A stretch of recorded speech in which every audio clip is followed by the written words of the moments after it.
کا اسلامی نقطۂ نظر سے یہ عقیدہ ہے کہ ہم پیدا ہوئے اور پیدا ہونے کے بعد ہمیں مرنا ہے، اور مرنے کے بعد ہمیں پھر اپنی اپنی قبروں سے نکل کر کے ایک میدان میں جمع ہونا ہے۔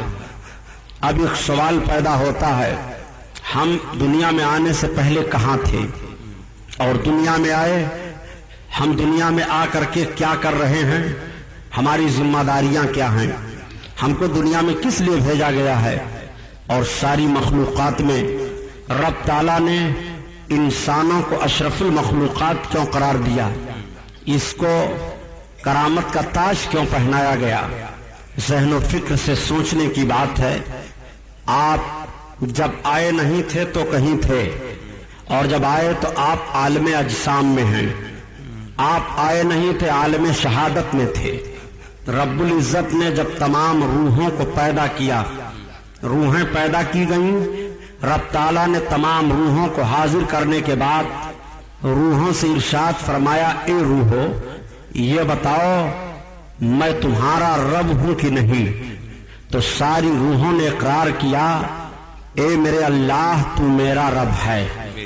لیکن سب سے پہلے ساری روحوں میں جس روح نے اقرار کیا کہ تو میرا رب ہے، وہ میرے آقا صلی اللہ علیہ وسلم کی مقدس روح پاک ہے۔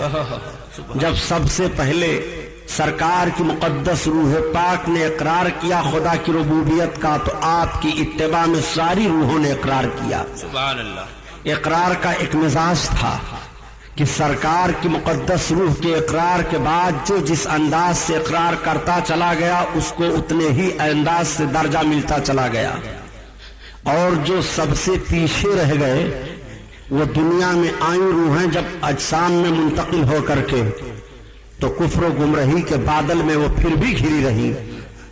اللہ تعالیٰ نے ساری روحوں سے اپنی ربوبیت کا اقرار لیا، اور ربوبیت کا اقرار لینے کے بعد پھر صرف انبیاء اور رسولان اعظام کی مقدس روحوں کو روکا اور ان سے اقرار لیا۔ رب نے اپنے محبوب کے تعلق سے اقرار لیا، اے انبیاء اور نبیوں کی روحو یہ میرے محبوب کی مقدس روح ہے، جب یہ دنیا میں جائیں گے تو تم سب کو ان پر ایمان لانا ہے، ان کی حمایت و نصرت کرنی ہے۔ کیا اقرار کرتے ہو؟ تو ساری روحوں نے اقرار کیا، ہاں میرے رب ہم اقرار کر رہے ہیں۔ اللہ نے ارشاد فرمایا، تو اب سنو میں تم سب پر گواہ ہوں، اور ایک دوسرا دوسرے پر گواہ ہو جائے، اور جو اس کے بعد سے پھرے گا حالانکہ رب جانتا ہے تو وہ حد سے گزرنے والوں میں سے ہو جائے گا۔ رب کو علم ہے کہ جو نبی ہوں گے، جو انبیاء کرام میں جن کا شمار ہے، وہ اس وعدہ سے پھرنے والے نہیں ہیں۔ دنیا میں انسانوں کی آمد حضرت آدم علیہ الصلوۃ والتسلیم کی وسیلہ سے شروع ہو گئی۔ انسان آتے رہے، ان کی ہدایت کے لیے پیغمبر مبعوث ہوتے رہے، سلسلہ چلتا رہا۔ پیغمبروں کا آخری سلسلہ میرے آقا صلی اللہ علیہ وسلم پر آ کر کے ختم ہو جاتا ہے۔ اب آقا کے بعد کوئی نبی نہیں، آقا کے بعد کوئی رسول نہیں۔ آقا کریم نے ارشاد فرمایا، لا نبی بعدی، میرے بعد کوئی نبی نہیں ہے، اور قرآن نے اعلان کر دیا، محبوب آپ خاتم النبیین ہو، آپ سارے نبیوں میں سب سے آخر ہو، اب آپ کے بعد کوئی نبی نہیں ہے۔ نبوت کا دروازہ بند ہو گیا، رشد و ہدایت کا کام پھر بھی جاری ہے۔ صحابہ نے عرض کیا تھا ایک موقع پر، یا رسول اللہ آپ کی امت کی ہدایت کے لیے اگر کفر و گمراہی کے بادل پھر برسنے لگائیں تو ہدایت کی ذمہ داریاں کس کے ذمہ ہوں گی؟ آقا نے ارشاد فرمایا، میری امت کے علماء کی ذمہ داریاں ہوں گی۔